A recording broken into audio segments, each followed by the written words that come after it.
sedikit ilmu dan pengalaman Umi mengenai aplikasi Sikdroid. Oke, yang pertama Umi bakalan nge-share gimana sih caranya mempublish atau me-assign data ke enumerator atau pencacah. Kemudian Umi juga bakal nge-share ilmu-ilmu dasar yang harus dimiliki atau harus diketahui oleh para enumerator atau pencacah dan simulasi Sikdroid untuk enumerator atau pencacah.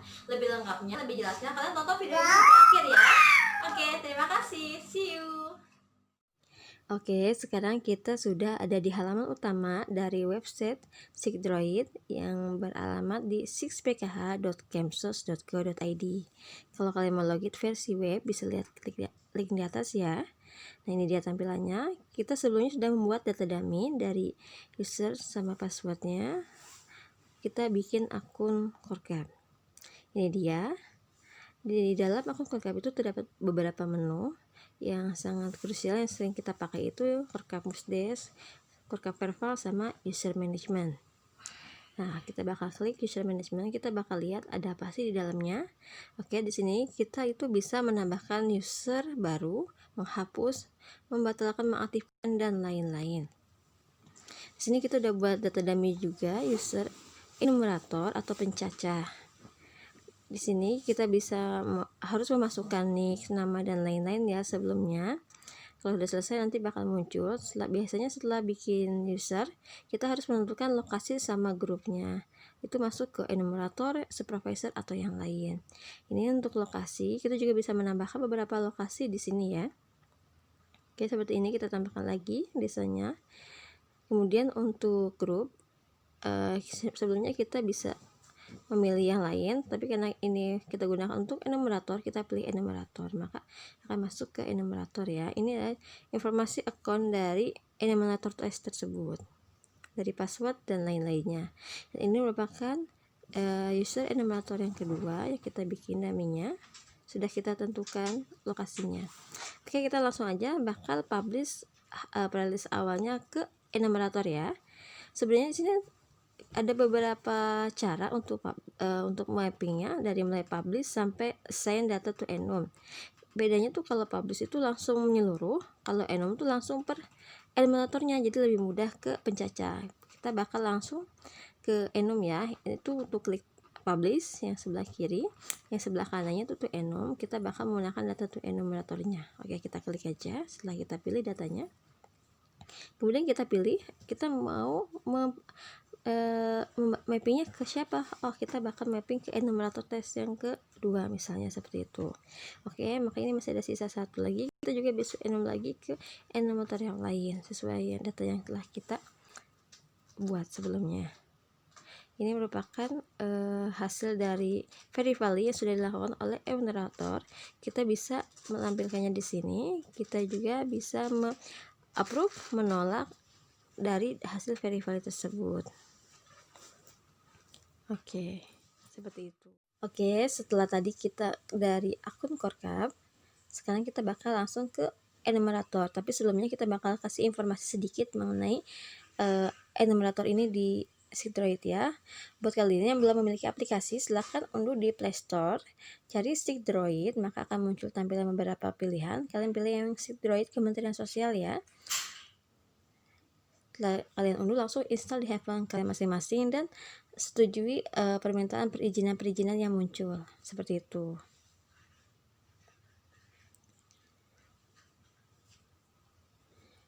Oke, selanjutnya kita bakalan, setelah kita login ya, kita bakalan masuk ke halaman dari Sikdroidnya, halaman utamanya. Di dashboard itu dapat informasi pengguna, kemudian informasi list kode-kode sampai mana sih proses kita. Biasanya untuk para pencacah itu kita tuh mulai dari proses 6, data hasil validasi Musdes Muskal. Di situ ada informasi berapa jumlah playlist yang akan kita caca dan proses akhir dan verify yang sudah setuju itu sampai proses 11 ya. Nanti kita lihat berapa sih yang sudah kita selesaikan dan berapa yang belum, mana yang statusnya masih menunggu dan lain-lain situ. Nah, buat kalian gimana sih cara melakukan pencacahan, kita bakal masuk ke menu di samping menu dashboard ya. Kita klik lalu kita pilih yang survei. Di situ ada submenu survei, kita pilih yang data E tadi. Nah, di sini ada tampilan dari penerima manfaatnya. Kita langsung pilih saja satu KPM yang bakal kita cacah datanya. Di situ ada checklist 1 untuk menunjukkan penyimpanan offline, checklist 2 itu sudah penyimpanan online atau tersinkronisasi. Oke, setelah kita klik datanya, maka akan muncul notifikasi seperti ini. Lalu kita setujui ya. Oke, setelah kita setujui, nanti akan masuk ke halaman blok 1. Tapi situ kita tidak bisa lewat ke blok ke kartu keluarga, tidak bisa lewat. Jadi kita harus mengisi seperti ini tampilannya. Kita harus mengisi dulu keberadaan rumah tangga tersebut di blok 2. Seperti itu. Kita langsung geser aja ke blok 2.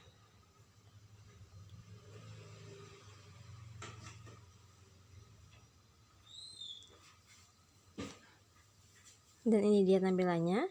Di situ ada pertanyaan keberadaan rumah tangga hasil verifikasi dan validasi. Kita pilih selesai dicacah. Kenapa? Karena kalau kita pilih dari nomor 2 ke bawah, maka kita akan langsung menyelesaikan pencacahan ini otomatis. Seperti itu. Karena rumah tangganya kan tidak ditemukan, pindah atau sudah tidak ada dan lain-lain. Jadi otomatis kita sudah selesai dari pencacahan tersebut. Kalau selesai dicacah, kita bakal lanjut ke tahap selanjutnya. Seperti itu. Nah, setelah kita mengisi selesai, kita bakal balik lagi ke sebelah kiri ke kartu keluarga. Di situ kita harus melengkapi nomor kartu keluarga untuk masuk ke blok-blok selanjutnya ya. Dan kalian juga bisa melakukan cross check di blok 1 mengenai pengenalan tempat. Takutnya ada yang tidak sesuai atau ada yang sudah berubah, kalian bisa perbaiki juga di blok 1 seperti itu.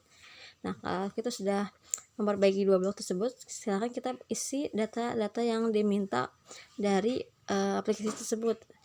Informasinya seperti pusdatin ya, mengenai keberadaan rumah tangga dan lain-lain. Nanti di akhir kalian bakal dihadapkan dengan pertanyaan tentang foto. Sini wajib untuk mengupload semua foto yang diminta. Setelah itu kita juga langsung bisa menyimpan secara online, offline, dan kalau sudah selesai, kita sudah sinkronkan semua, nanti bakal kita submit. Nah, ini dia wajib kalian ketahui. Tombol offline itu untuk menyimpan handphone aja. Misalnya kalian saat tidak ada sinyal, kalian cukup klik yang offline. Nanti kalau sudah ada sinyal, kalian bisa yang online atau yang sinkron itu di sebelah bawah ya. Nanti kalau udah selesai semua data udah fix, kalian tinggal submit. Nah, kalau submit, kalian sudah bisa merubah lagi data yang akan dicacah tersebut karena dianggap sudah sesuai. Seperti itu. Nah, buat kalian yang belum yakin untuk submit, jangan dulu ya, soalnya takutnya nanti tidak sesuai datanya karena ada yang berubah. Jadi ini kalau udah 100% yakin, kalian bisa klik submitnya. Nah, selanjutnya ini dia perbedaan dashboard setelah dan sebelum dicacah. Kalau tadi kita lihat di playlist akhir itu ada 4 playlist. Di sini setelah kita selesai cacah menjadi 3 dan yang sudah di-verify menjadi 0, menjadi 1 ya, yang di bawah itu. Seperti itu. Nanti kita bakal langsung ke aplikasi. Ini hanya pemahaman dasar mengenai aplikasi Sidroid untuk pencacah atau enumerator. Seperti itu.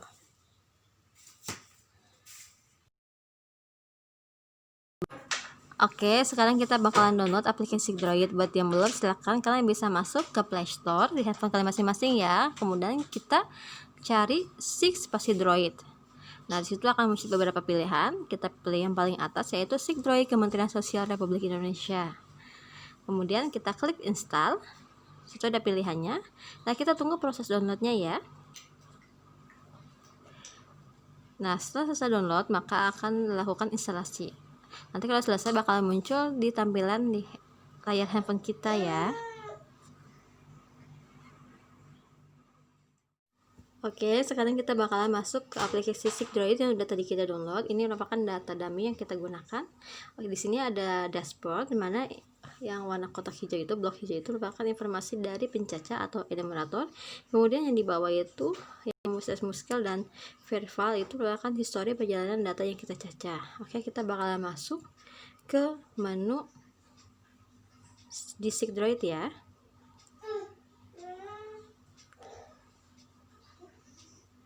Oke, ini dia, kita bakalan pakai data survei yang di tengah itu, yang di bawah. Kemudian ini merupakan datanya, kita bakal klik satu data. Di sini ada permintaan persetujuan untuk menyetujui bahwa datanya ini benar. Ini merupakan blok 1. Kita bakal lanjut terus ke blok 2 karena kita harus mengisi informasi pencacahannya terlebih dahulu untuk bisa melanjutkan ke pertanyaan-pertanyaan selanjutnya. Kita klik selesai cacah. Soalnya kalau kita pilih lain, kita bakal selesai, tidak akan bisa mencacah lagi. Kemudian kita geser ke sebelah kiri, kita masukkan nomor kartu keluarga. Oke, misalnya ini kita ambil sampel ya. Kita ambil sampel nih 16 digit. Oke, kita tambahkan sudah. Kita juga bisa langsung isi ke blok-blok selanjutnya mengenai informasi rumah, usaha, aset, dan lain-lain. Kita bisa langsung ya cek-cek aja di situ. Ada pertanyaan-pertanyaan mengenai update data dari kelompok penerima manfaat tersebut. Keluarga penerima manfaat. Di sini ada beberapa pertanyaan yang bisa kita lihat. Nah, ini juga ada di listriknya PLN atau bukan, dan lain-lain. Ini merupakan anggota keluarga yang ada di keluarga tersebut. Kalau ada yang belum masuk, bisa kalian tambahkan. Ini merupakan dari aset ya. Blok 5 itu tentang kepemilikan aset. Seperti itu. Nah, kemudian ini yang blok terakhir itu foto. Di sini kita harus mengupload beberapa foto yang diminta. Dan ini wajib, kalau kita nggak upload foto, maka kita nggak akan bisa menyimpan data tersebut. Ini misalnya, posisinya tuh harus horizontal, jadi harus benar-benar sesuai dengan apa yang diminta oleh aplikasi.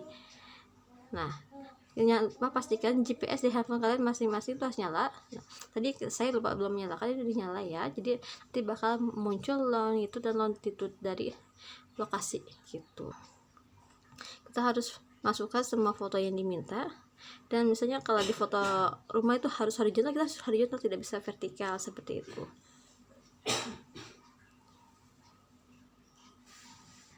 Oke.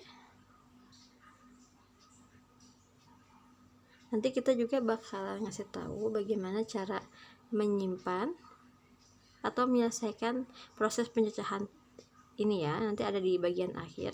Ini merupakan proses foto yang paling lama karena kita benar-benar sesuai yang diminta. Nah, kita klik sinkron itu untuk menyimpan data langsung ke server yang di pusat ya, ke Pusdatin.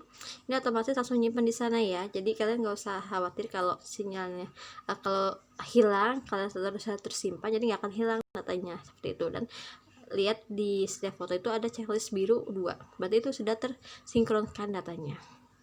Kalau checklist biru checklist 1 itu warna bukan biru, kalau nggak 1 coklat, itu data belum tersinkronkan, baru disimpan secara offline di handphone kalian masing-masing. Nah, kalau kalian mau menyimpan offline, itu di pojok kanan atas dekat submit ada data, ada gambar hard disk, flash disk. Maaf, maksud saya gambar disket itu ya. Di pojok kanan ada 2 gambar, satu segitiga, satu disket. Kalian klik itu untuk penyimpanan secara offline. Kalau kalian misalnya ini pas lagi di daerah blind spot, nyimpen dulu di handphone seperti itu. Jadi nanti kalian nggak usah khawatir, kalau kalian nggak simpan nanti bakal hilang datanya seperti itu. Nanti pas ada sinyal baru kalian sinkronkan ke pusat seperti itu. Nah, kalau data cacahan sudah selesai, kalian bisa submit atau simpan datanya atau finalisasi akhir itu di paling kanan. Nah, seperti ini. Ini saya tadi coba submit, tapi karena ada data yang belum sesuai, foto yang belum diisi, maka ada informasi-informasi yang muncul, foto apa aja yang harus dilengkapi seperti ini. Nah, kita bakal lanjut foto lagi biar bisa menyelesaikan proses pencacahan ini ya. Kita bakal lihat hasilnya bakal seperti apa.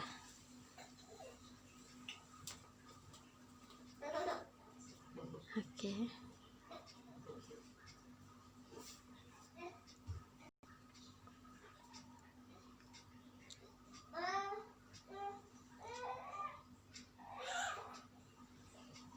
Kalau di handphone saya satu lagi yang SMI misalnya ya, itu untuk proses foto itu nggak sesupport di handphone yang ini FIO.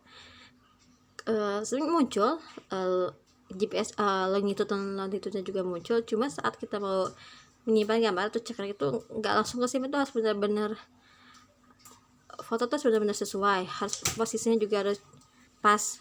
Kalau ini mah yang handphone itu gampang banget, kita langsung cekrek itu langsung kesimpan. Jadi ada beberapa memang handphone yang kurang support untuk proses foto ini di aplikasi seperti itu. Kalau supportnya kan ada yang lama, ada yang blank dan lain-lain. Jadi kalian bisa cek dulu ya sebelum nanti mulai pencacahan di lapangan, apakah handphone kalian support. Takutnya kalian udah install, udah siap ke lapangan, siap tempur di lapangan, nanti pas di lapangan itu kalian tidak bisa menyimpan data. Jadi nanti sebelum ke lapangan, saran saya saja itu untuk mengecek apakah handphone kalian kompatibel untuk install aplikasi ini, khususnya di bagian foto seperti itu.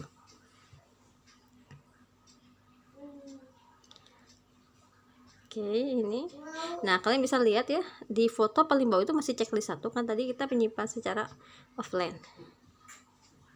Nah, ini juga kita mau menyimpan lagi, foto masih kurang. Kita harus melakukan cek data kembali.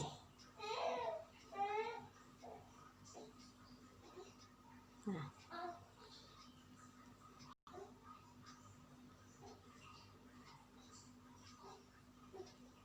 Oke, barusan kita langsung menyimpan data ya, submit.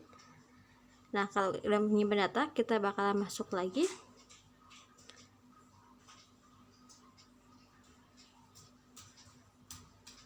Tampilannya bakal seperti ini. Kita sinkronkan terlebih dahulu biar checklistnya langsung biru 2. Kita lihat perbedaannya. Nah, oke ya. Kita cek silakan, fotonya itu udah berubah, udah jadi checklist 2 warna biru yang paling akhir. Seperti itu.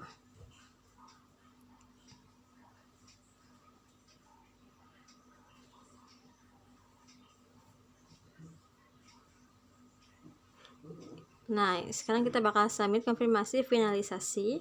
Apakah Anda yakin melakukan finalisasi perubahan data yang sudah dilakukan?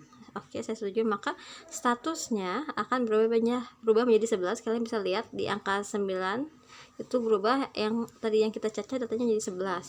Sebelumnya 9, terus karena kita simpan, karena kita melakukan perubahan dan kita simpan, maka statusnya akan menjadi 11 kan, menjadi 10. Setelah kita simpan finalisasi, maka statusnya akan berubah menjadi 11. Seperti itu. Dan kalau 11 untuk kita para emulator sudah selesai, kita tinggal nunggu hasil dari Core dan supervisor, apakah data kita diterima atau ditolak atau di recheck ya, seperti itu. Nah, ini data yang sudah kita submit tadi, kita masih bisa tetap melihat, cuma kita tidak bisa melakukan perubahan atau edit. Oke, sekian informasi dari kami, semoga ilmunya bermanfaat. Semangat buat yang bakalan melakukan pencacahan di lapangan, semoga segera selesai dan semangat selalu. Terima kasih telah menonton video ini ya, sampai ketemu di video selanjutnya. See you.